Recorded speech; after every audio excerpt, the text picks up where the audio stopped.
कृष्ण निजला निवांत, आठवली त्याला राधा. राधेला केले जादूने जिवंत, जणू काय झाली त्याला प्रेमबाधा.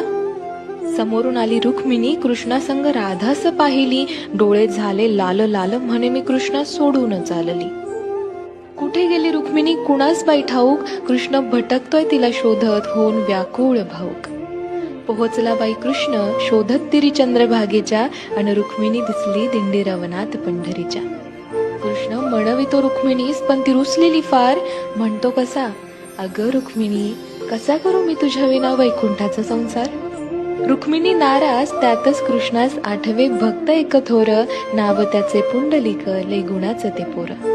पुंडलिकाच्या घरी आली कृष्णाची गबाई स्वारी. पुंडलिक करीतो आई बापाची सेवा, ठेवून उभा विटेवर कृष्णाला दारी. वाट पाहता पाहता कृष्णाची मूर्ती राहिली. विटेमुळे विठ्ठल त्यासी प्रचती जाहली.